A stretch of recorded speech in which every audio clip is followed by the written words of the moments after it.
السلام علیکم ورحمۃ اللہ وبرکاتہ۔ الحمد للہ وکفا وسلام علی حبیبہ المصطفیٰ، اما بعد فاعوذ باللہ من الشیطان الرجیم، بسم اللہ الرحمن الرحیم۔ ان اللہ وملائکتہ یصلون علی النبی یا ایہا الذین آمنوا صلوا علیہ وسلموا تسلیما۔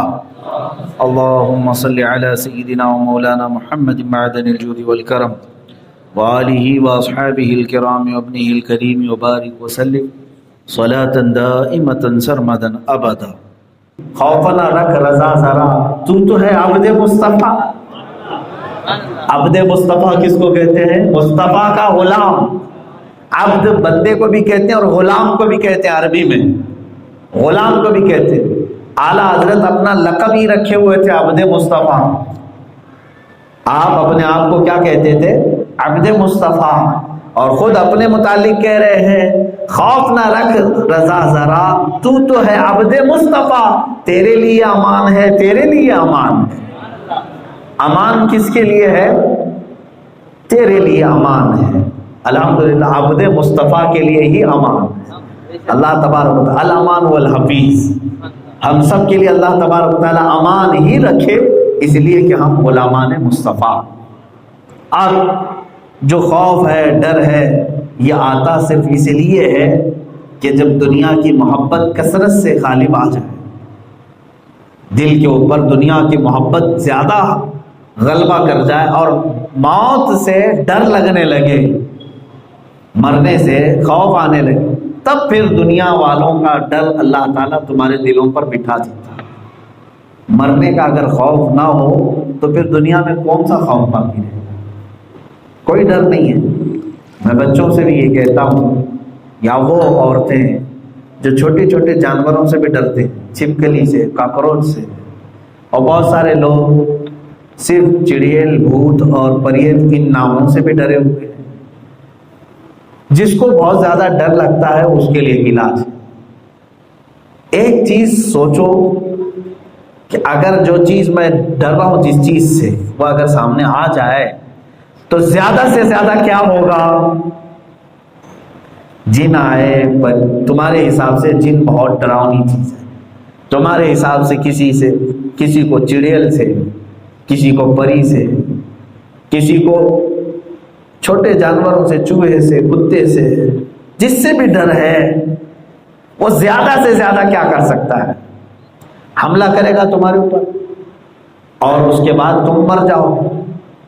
ویسے بھی تو مرنا ہی ہے نا، اس سے زیادہ بھی کچھ اور ہونے والا ہے؟ موت ہی تو آنی ہے۔ اور مومن کے لیے فرمایا گیا موت کیا ہے؟ الموت جسر یوصل الحبیب الی الحبیب۔ موت ایک ایسے برج کا نام ہے کہ وہ ایک حبیب کو دوسرے حبیب سے ملا دیتی ہے۔ ہمارے لیے موت کیا ہے؟ ہمارے لیے موت وہی ہے جو شاعر نے کہا ہے، قبر میں پہنچنے کے بعد فرشتے بھی اٹھائیں تو ہم کیا کہیں گے؟ اب تو پائے ناز سے اے فرشتوں میں کیوں اٹھوں، مر کے پہنچا ہوں یہاں اس دل ربا کے واسطے۔ ہم مرتے ہیں حضور پاک کو دیکھنے کے لیے، تو جس کو یہ تمنا نہ ہو تو پھر وہ موت سے بھاگے گا، ڈرے گا۔ آپ کو معلوم ہے اولیاء کاملین کی جب روح کے نکلنے کے اوقات آتے ہیں یا موت قریب آتی تو وہ تیاریاں زیادہ کرتے، اپنے بچھونے صاف کرتے یا خود وضو سے ہو جاتے، لوگوں کو وہاں پر جو غیر شرعی چیزیں وہ ہٹانے کے لیے کہتے، اور پھر ناپاکی کو ہر طرح سے دور کرتے۔ وہ اتنی تیاریاں کیوں کرتے؟ اسی لیے ہم بزرگوں کے وفات کے دن کو عرس کا دن کہتے ہیں نا۔ عرس کا لفظ عربی میں شادی کے لیے، شادی کے لیے جتنی تیاریاں ہوتی ہیں، اولیاء کاملین بزرگان دین اپنے موت کے دن اتنی تیاریاں کرتے ہیں۔ کیوں؟ اس لیے کہ یہ موت کا دن ہی ہے جو انہیں حضور پاک کے دیدار سے قریب کرتا ہے اور اپنے رب سے ملاقات کرواتا ہے۔ تو خوف اگر نکالنا ہے دل کا، ڈر اگر نکالنا ہے تو سب سے بڑا جو خوف ہے مرنے کا، یہ نکل جائے۔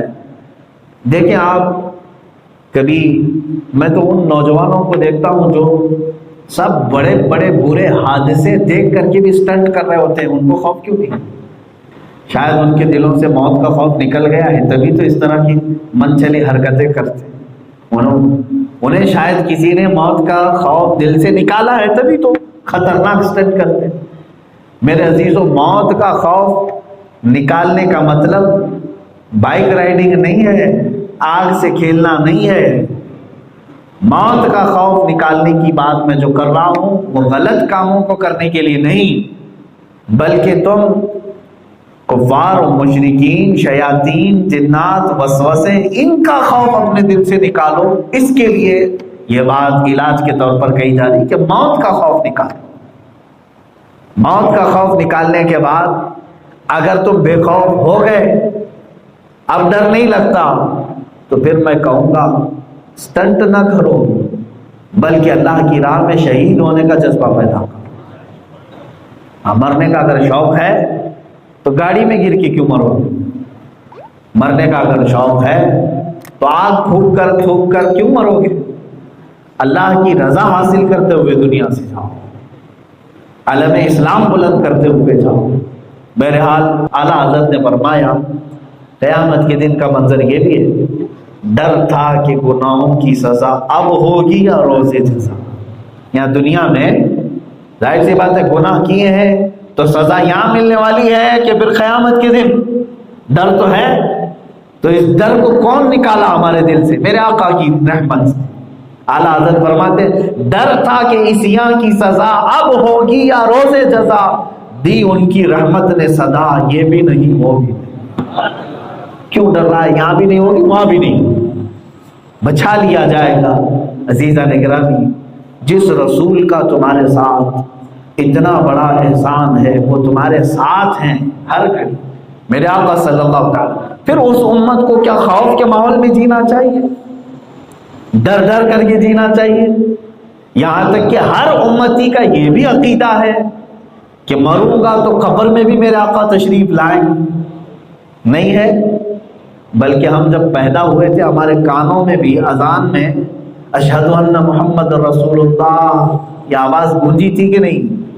یاد نہ ہو اگرچہ، لیکن ضرور یہ اذان ہر بچے کے کان میں دی گئی ہے کہ میں گواہی دیتا ہوں محمد صلی اللہ علیہ وسلم اللہ کے رسول ہیں. میرے عزیزوں، پوری زندگی میں رسول پاک صلی اللہ تعالیٰ علیہ وسلم کا ساتھ ہمارے ساتھ ہے. پیدائش میں جب اذان دی گئی تب، پھر جب تم تھوڑے سے بڑے ہو گئے، جب تمہیں بولنے کی زبان ملی، تب بھی تمہاری زبان پر جو کلمے آئے لا الہ الا اللہ محمد رسول اللہ، آدھا کسی نے نہیں پڑھایا بلکہ پورا پڑھایا، تمہاری زبانیں بولتی رہی. پھر جب نماز کے قابل ہوئے تو مسجدوں میں بلانے والا مؤذن صرف اشہد ان لا الہ الا اللہ کہہ کر نہیں بلایا، بلکہ اشہد ان محمد رسول اللہ ساتھ میں بول کر کے بلایا. اور سنی ہو تو الحمدللہ اس پر مزید یہ کہ نمازیں پڑھتے بھی رہے اور بعد میں صلاۃ و سلام پڑھتے اور حضور اکرم صلی اللہ علیہ وسلم کو مسجد میں یاد کرتے رہے. یہ احساس بھی ہے کہ میں اپنے نبی سے جدا ایک دن بھی نہیں ہوا، حضور پاک صلی اللہ تعالیٰ علیہ وسلم سے جدا ایک دن بھی نہیں ہوا. اور چلو سنی نہیں ہے، نماز تو پڑھتے ہوں گے، تو نماز میں بھی تم اپنے نبی سے جدا نہیں ہو پاؤ گے. التحیات میں تمہیں کہنا پڑے گا السلام علیکہ ایھا النبی، وہاں تو یاد کرنا پڑے گا اپنے نبی کو، رسول ہے تمہارے ساتھ.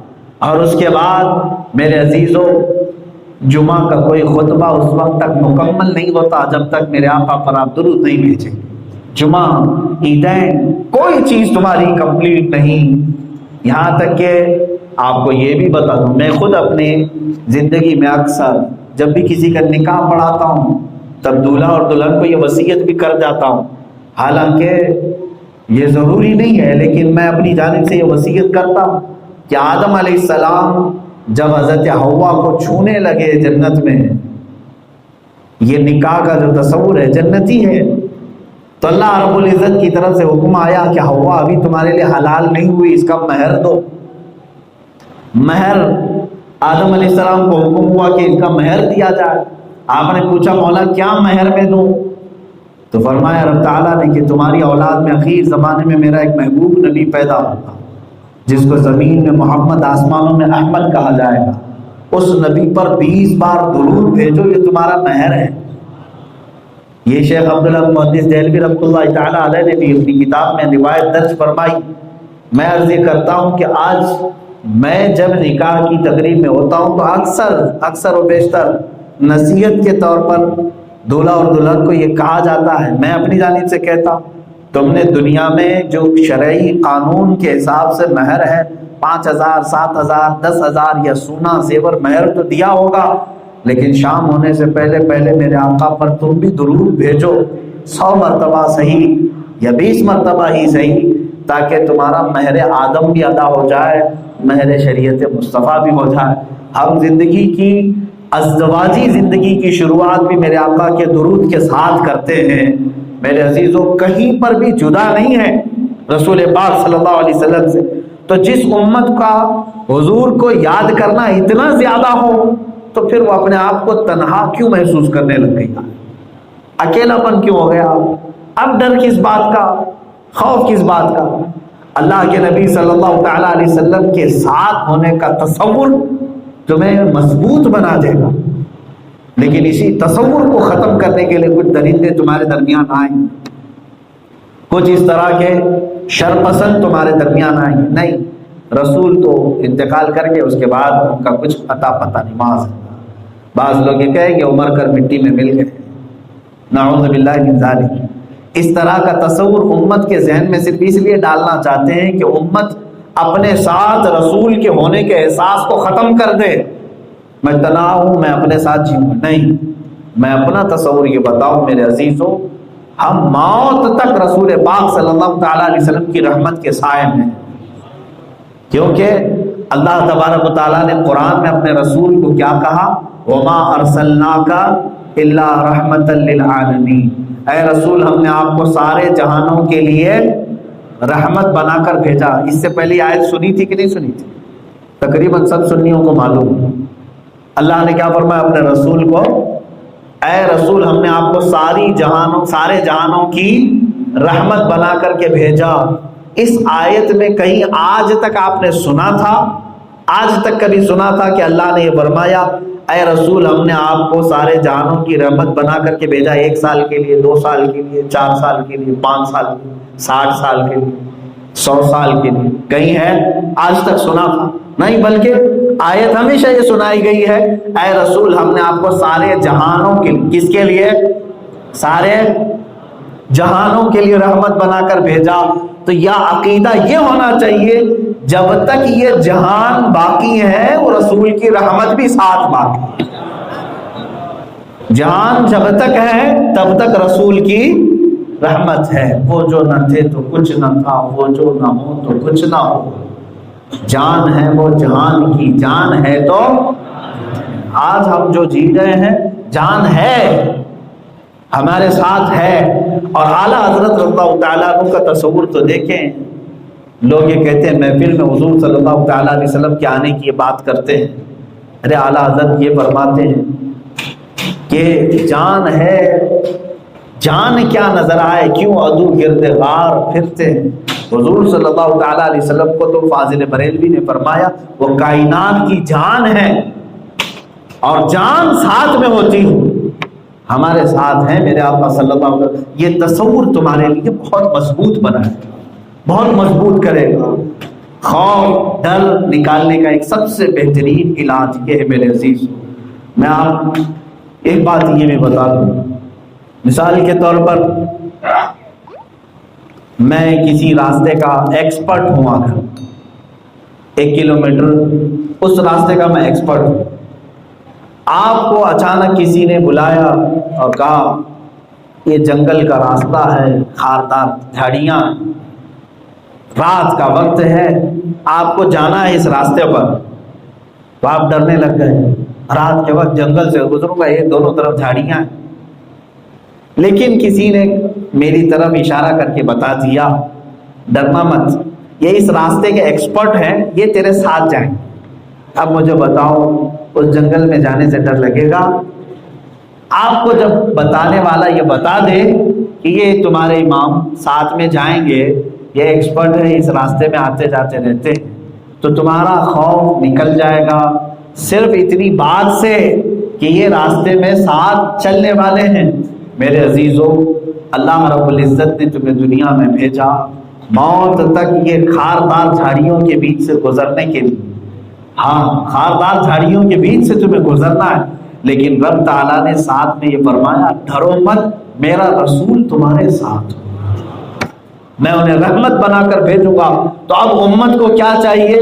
خوف اور ڈر نہیں، بلکہ اللہ تبارک و تعالیٰ خود ہمارا خالق حقیقی، وہ اپنے رسول کو ہمارے ساتھ رکھا ہے، ہمیں ڈر اور خوف کی کوئی ضرورت نہیں۔ خوف نہ رکھ رضا ذرا، تو ہے عبد مصطفیٰ، تیرے لیے امان ہے، تیرے لیے امان، موت سے ڈرنے کی ضرورت نہیں۔ ہمارا ایک لقب پہلے یہ تھا کہ ہم کفن بردوش کہلائے جاتے تھے۔ کفن بردوش کا مطلب کیا ہوتا ہے؟ یہ مسلمان کا دوسرا نام تھا، پہلے مسلمان کا دوسرا نام، کہ یہ کفن اپنے ساتھ لے کر کے چلتا ہے، کندھے پہ رکھ کر کے چلتا ہے۔ تو لوگ جو تھے وہ ڈرتے تھے، بھائی یہ آخری جوڑا اپنے ساتھ لے کے چلتا ہے تو پھر اب بچا کیا اس کے ساتھ؟ یعنی قبر میں جانے والا ڈریس لے کر کے ہی چلتا ہے، جہاں موت آئے کہ میں پہن کے سو جاؤں۔ تو یہ اینی ٹائم اس چیز کو کفن بردوش، اسی لیے تو اقبال نے بھی یہ کہا ہے، یہ فاقہ کش موت سے ڈرتا نہیں ذرا، روح محمدی اس کے بدن سے نکال۔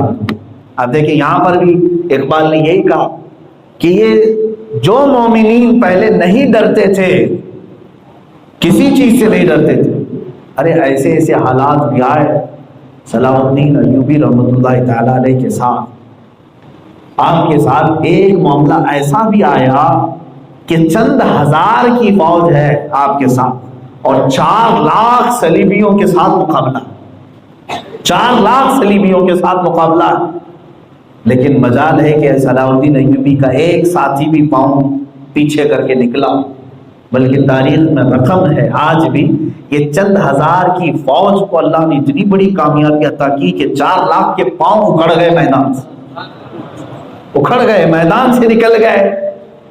اسی کی طرف تو اقبال نے کہا ہے یہ ہماری صفات تھی، پہلے ہم ڈرتے نہیں تھے، کسی سے نہیں ڈرتے تھے، بلکہ ایک جماعت نکلی کہاں پر؟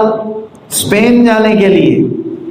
اسپین عرب سے جب جانا ہوتا ہے تو سمندر کا سفر تھا، پلین نہیں ہے، سمندر بیچ میں آیا تو اس وقت کشتیاں منگائی گئیں، کشتیوں پر سفر ہوا۔ جب اسپین میں اترے، اندلس میں اترے، تو جانتے ہیں اس وقت جو سپہ سالار تھے طارق بن زیاد، کھڑا کیا سب کو، کہا ابھی موقع ہے، کشتیاں موجود ہے، جسے جانا ہے وہ چلا جائے، کیونکہ ہم نئی فوج کے ساتھ مقابلہ کرنے آئے، یورپین کنٹریز میں اترے۔ یہ اسلام جب اترتا تھا خوف بالکل نہیں، نئے ملک میں اترے ہوئے ہیں، یہاں کی زبان معلوم ہے، یہاں کا کلچر نہیں معلوم، لیکن اتر گئے۔ طارق بن زیاد نے اپنے نوجوانوں سے کہا جو جانا چاہتا ہے واپس عرب جا سکتا ہے، کوئی بھی ٹس سے مس نہیں ہوا۔ تو اس کے بعد طارق بن زیاد نے کیا کیا؟ ان لکڑیوں کی کشتیوں کو آگ لگا دی، جلا دیا، سب دیکھو میں جلا رہا ہوں۔ کیوں؟ اس لیے کہ یا تو ہماری یہاں قبر بنے گی یا تو پھر پرچم اسلام لے رہا ہے، جانے والا مسئلہ ہی نہیں ہے، واپسی کا تصور ہی ختم کر دو۔ تو اس ہمت کے ساتھ وہ میدان میں کھڑے رہتے، ایک دو نہیں کئی مثالیں میں عرض کروں۔ ایک جماعت مومنین کی اپنے سپہ سالار کے ساتھ نکلی، راستے میں ایک ندی یا دریا آ گیا، عبور کرنا تھا، کسی کے پاس کشتی نہیں ہے، کچھ بھی نہیں ہے، کیسے جائیں؟ ٹائم کم تھا، لیکن ان نوجوانوں کا جو سپہ سالار ہے اس نے کہا بسم اللہ پڑھو اور اپنے گھوڑوں کو دریا میں ہی ڈال دو۔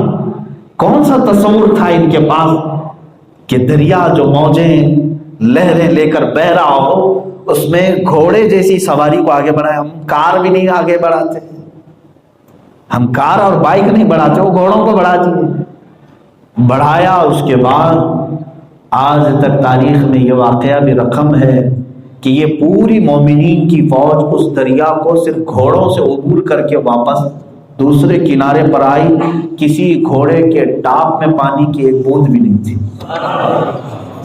جب حوصلے جوان ہوں، ہمتیں اور عزائم اونچے ہوں تو اللہ کی مدد بھی ان کے ساتھ ہوتی۔ ان کا تصور یہ تھا، خوف نہ رکھ رضا ذرا تو ہے عبد، ان کا تصور یہی تھا کہ ہمارے ساتھ اللہ کے رسول ہیں، چلو آگے بڑھو، دیکھا جائے گا جو ہوگا۔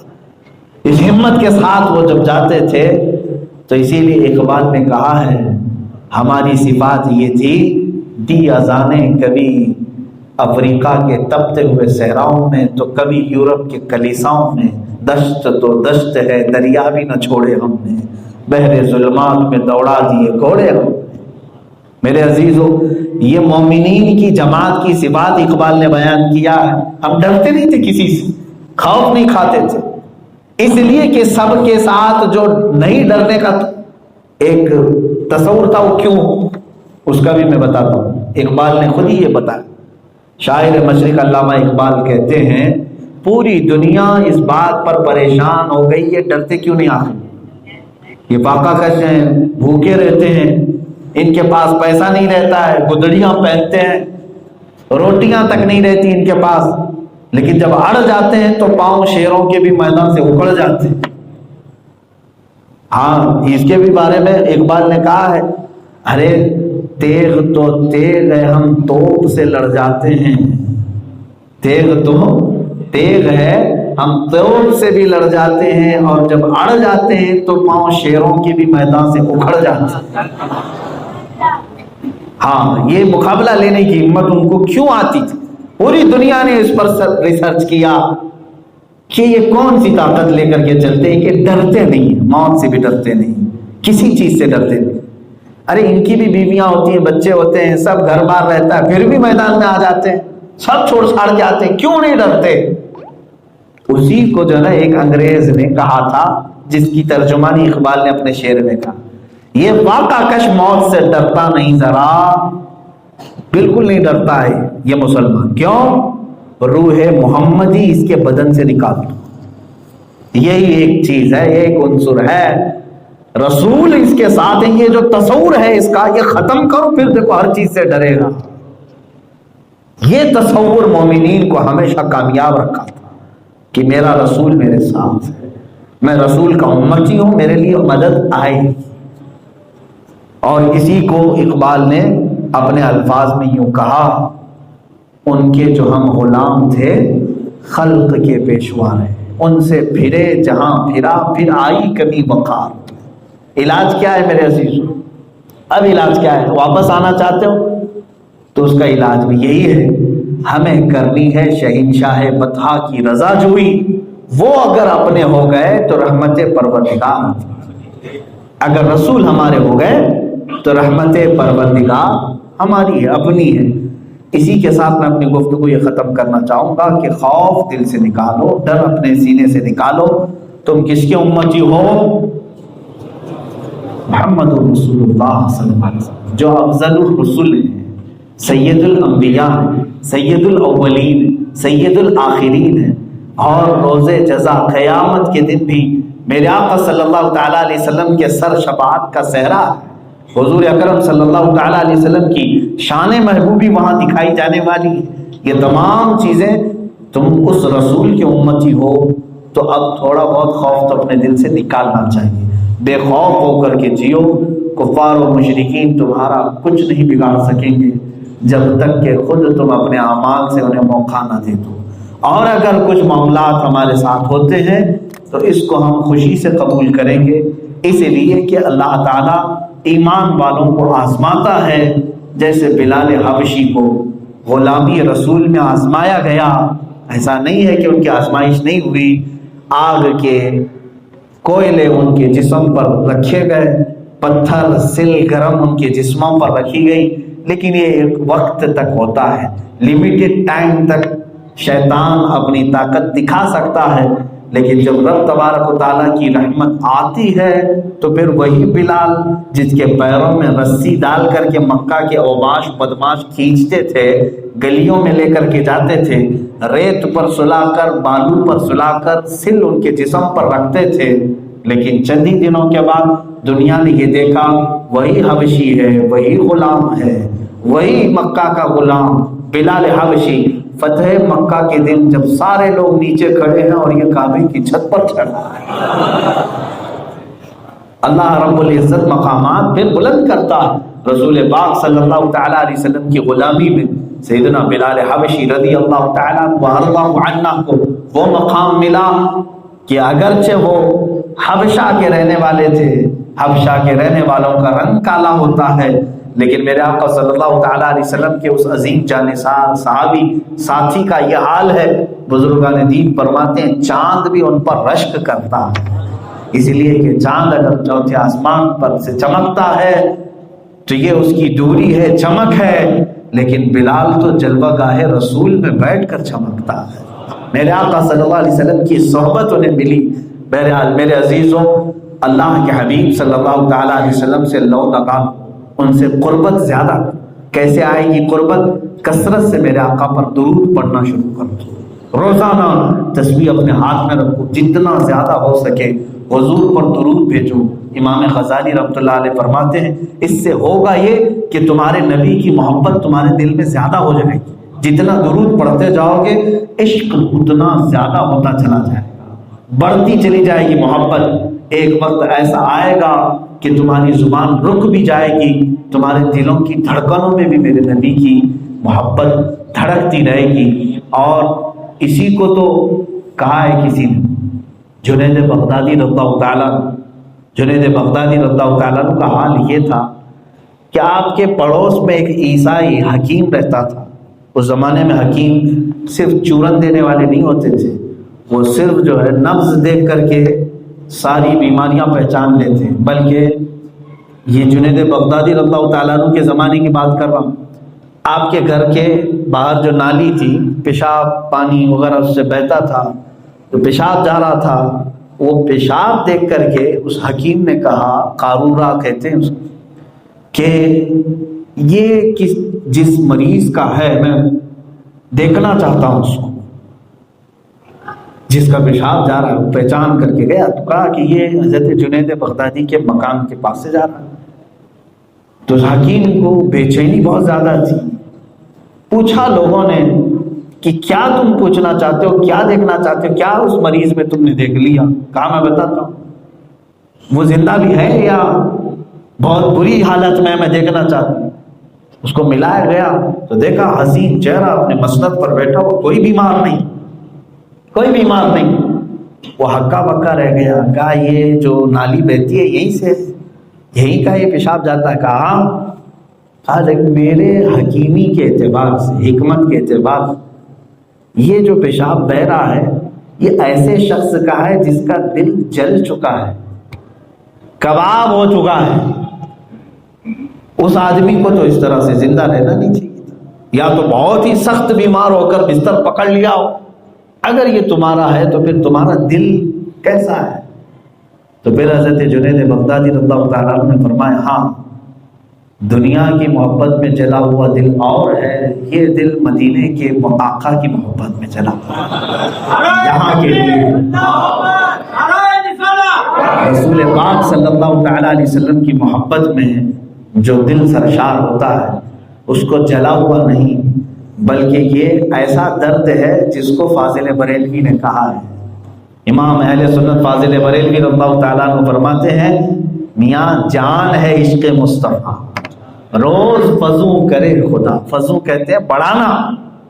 اعلیٰ حضرت فرماتے ہیں اگر دل میں درد ہے، جیسے عاشق لوگ درد محسوس کرتے ہیں اپنے معشوق سے دوری کی، یہ دنیاوی عشق معاشقے کی بات کر رہا ہوں کہ یہاں پر لوگ بے چین رہتے ہیں اپنے محبوب کو یا محبوبہ کو دیکھنے کی، نہ نظر آئے تو دن بھر پریشان رہتے ہیں، لیکن جس کی محبت رسول پاک سے ہو وہ درد ایسا ہے اس کا علاج نہ کراؤ۔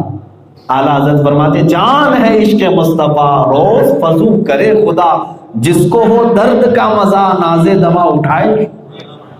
شاید یہ شعر جنید بغدادی رضی اللہ تعالیٰ عنہ کی طرف سے فاضل بریلوی نے اس حکیم کو، جو حکیم علاج کرنے کے لیے آیا تھا، کہ دل جلا ہوا ہے ایسے مریض کا میں علاج کر دوں، تو شاید ان کی زبان سے جو الفاظ نکلے ہوں کہ وہ شعر میں یہاں پر بریلی کے امام نے ہمیں بتایا ہے، جس کو وہ درد میں مزہ وہ نازے دوا اٹھائے، پھر کے گلی گلی تباہ ٹھوکریں سب کی کھائے، کیوں دل کو جو عقل دے خدا تیری گلی سے جائے۔ یہ واقعہ میں نے اس لیے عرض کیا میرے عزیزوں، یہ دل جو ہے محبت نبی کے لیے ہے، رسول پاک کے لیے ہے، تو لہٰذا کثرت سے درود پاک پڑھو، پھر دل تمہارا حضور کی طرف لگ جائے گا، اور تمہیں اس وقت تک قرار نہیں آئے گا جب تک رسول پاک پر تم درود نہیں بھیجو گے۔ انسان جس چیز کی عادت ڈالتا ہے اسی کا وہ پیروکار خوگر ہو جاتا ہے۔ دیکھو پان والے پان نہیں چھوڑتے، بیڑی والے نہیں چھوڑتے، سگریٹ والے نہیں چھوڑتے، کیونکہ انہوں نے ڈالی ہوئی ہے عادتیں اپنے اوپر۔ یہ انسان فلیکسیبل ہے، جو عادت ڈالتا ہے وہ بڑھتی چلی جاتی ہے، پہلے ایک گٹکا کھاتا تھا، پھر 4 ہو گئے، پھر 5 ہو گئے، 10 ہو گئے، بڑھتی چلی جاتی ہے، گھٹانا اس کے لیے بہت مشکل ہو جاتا ہے۔ بلا تشبیہ و بلا تمثیل، میں نہ تمثیل دینا چاہتا ہوں نہ تشبیہ دینا چاہتا ہوں۔ تم اپنے آپ کو فضول واہیات کی عادت کیوں ڈالو گے؟ اپنے قلب کو رسول پاک کی محبت میں درود پاک پڑھنے والا ڈالو، ایک وقت آئے گا کہ تمہاری زبانوں پر یہ کلمہ ہمیشہ جاری رہے گا۔ اور حضور نے خود فرمایا قیامت کے دن مجھ سے سب سے زیادہ قریب وہ ہوگا جو دنیا میں سب سے زیادہ مجھ پر درود پڑھتا تھا۔ اور ایک حدیث پاک میں ہے جو روزانہ مجھ پر 50 بار درود پڑھے کل قیامت کے دن میں اس سے اپنے ہاتھوں سے مصافحہ کروں۔ لیکن تصور کیا ہمارے لیے کم ہے؟ کثرت سے اس پر آپ مداومت کریں۔ اس سے قبل بھی میں نے بتایا تھا آج کے زمانے میں خوف اور ڈر نکالنے کا ایک ہی واحد علاج ہے، یہ ذریعہ ہے کہ اپنے آپ کو حضور کی طرف کر دو کہ رسول میرے ساتھ ہیں، اور کثرت سے درود پڑھو۔ اور بعض بزرگوں نے یہ بھی فرمایا جو 313 مرتبہ درود پڑھتا ہے روزانہ سونے سے پہلے، بعض بزرگوں نے فرمایا چاہے کیسا غریب کیوں نہ ہو، کیسا بھی مصیبت زدہ کیوں نہ ہو، رسول پاک صلی اللہ علیہ وسلم زندگی میں ایک بار اسے اپنے دربار میں ضرور بلا لیتے ہیں۔ وہ مدینہ پہنچ جاتا ہے، یہ عمل کر کے دیکھیں آپ انشاءاللہ العزیز، انشاءاللہ ضرور پہنچیں گے۔ جس کو مدینے جانے کی طرف 313 مرتبہ سونے سے پہلے درود پڑھیں، اور اگر میرے آقا کی رحمت زیادہ ہوئی مدینہ تو بلائیں گے ہی، اور اپنے دیدار سے مشرف بھی کریں گے، اپنی زیارت سے بھی مشرف فرمائیں۔ تو یہ طلب ہو، تمنا ہو، اپنے نبی سے محبت کا یہ جذبہ ہو تو انشاءاللہ یہ راستے اس کے لیے آسان ہوں گے۔ اور آخر میں یہ میں عرض کروں گا فاضل بریلوی رضی اللہ تعالیٰ عنہ کا ہی یہ شعر کہ اپنے دل کا ہے انہی سے آرام، سونپے ہیں سب انہی کو سارے کام، اور لو لگی ہے کہ ہم اس در کے غلام، چارہ درد رضا کرتے ہیں۔ اللہ تبارک و تعالی ہم سب کو محبت نبی میں جلائے، اور اسی محبت رسول میں ہمیں اس دنیا سے خاتمہ بالخیر فرمائے۔ وآخر دعوانا الحمد للہ رب العالمین۔